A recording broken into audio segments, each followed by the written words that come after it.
You know the feeling. Listening to certain songs can deliver an experience beyond explanation, where all your body knows to do is shiver in the presence of this grand emotional moment.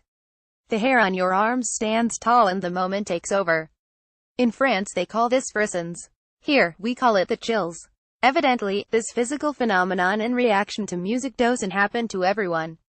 Studies show those of us who experience the physical phenomenon of musically induced chills usually have more active imaginations and reflect more deeply on emotions.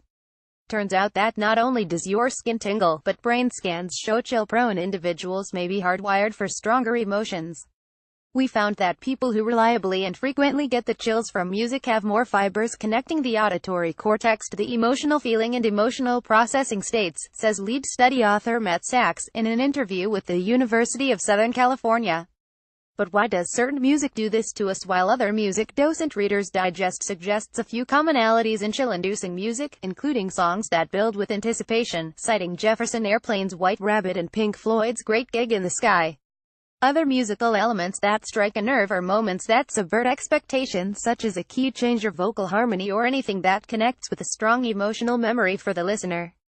For me, there are ineffable moments in Björk's Hyper Ballad, Machine Head's Burning Red, and Ani DiFranco's Hour Follows Hour and School Night that strike this magic nerve, but as they say, results and opinions may vary.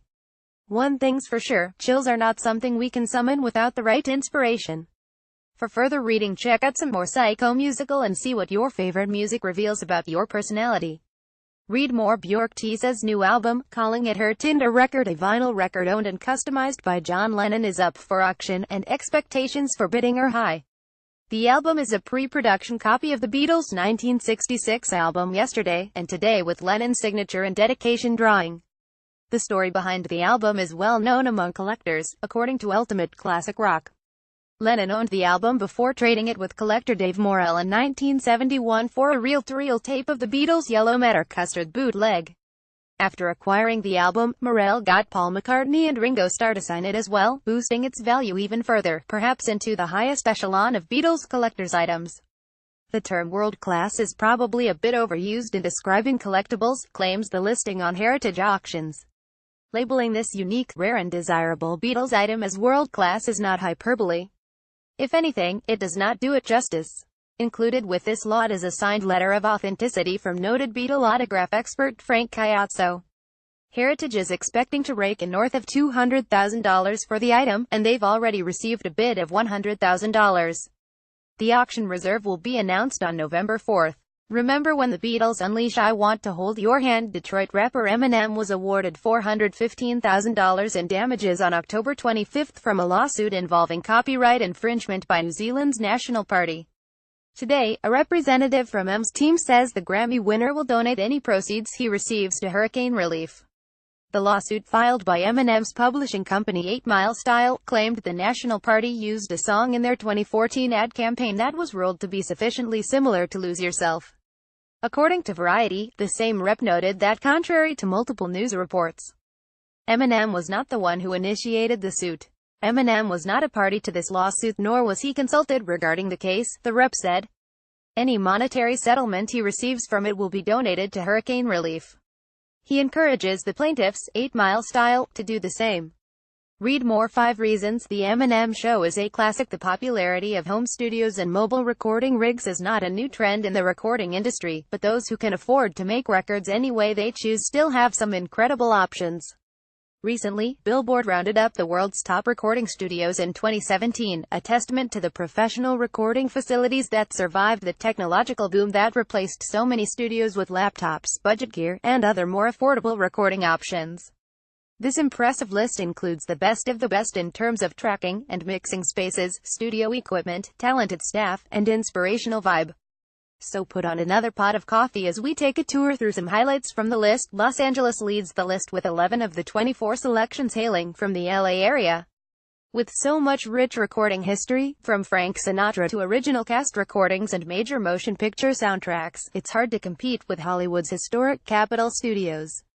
Vice President Paula Salvatore claims, as producer Phil Ramone used to say, people play better here. But Capitol is just where LA's list of legendary studios begins. Recording spaces such as the scenic Conway Studios, The Weeknd, Starboy, the majestic East West Studios, Beach Boys, Pet Sounds, the welcoming Larrabee Studios where Despacito was mixed, Bernie Grundman mastering, and this writer's alma mater record plant Kanye West, Graduation are just as active and relevant as they are iconic. And no list would be complete without mention of the Village Studios, which housed everything from Dr. Dre's The Chronic to Fleetwood Mac's Tusk. Moving to the east, Billboard's list Fate's Memphis Seminole Sun Studio and Nashville's Divine Ocean way before heading south to Miami's Criteria Recording Studios, the birthplace of the 40th annual Grammy Awards Album of the Year winner, Bob Dylan's Time Out of Mind, among many others. Of course, New York gets its due for claiming the mystical Electric Ladyland Studios and the newly purchased Power Station. Billboard also includes Honolulu's Island Sound Studios and Portland, Maine's Gateway Mastering Studios before jumping across the pond. 4 studios in England account for a staggering amount of recorded music history. Perhaps the world's most famous recording studio, Abbey Road, explorable in this mind-bending virtual tour, joins the list, along with London mainstay Air Studios and hit-making Metropolis Studios. Perhaps the most unusual studio on the list is also the most remote. Way up a single-lane road outside Bath, England, Peter Gabriel established Real World Studios. Marked by its massive control room with a view that removes the traditional physical separations between artist, engineer, and the outdoors, Real World has hosted the likes of Van Morrison, Alicia Keys, and New Order. For anyone lucky enough to visit, it's obvious how inspiring and different the effect of the design can be on the art of the process. Read more to reverberate examples of delightful decay.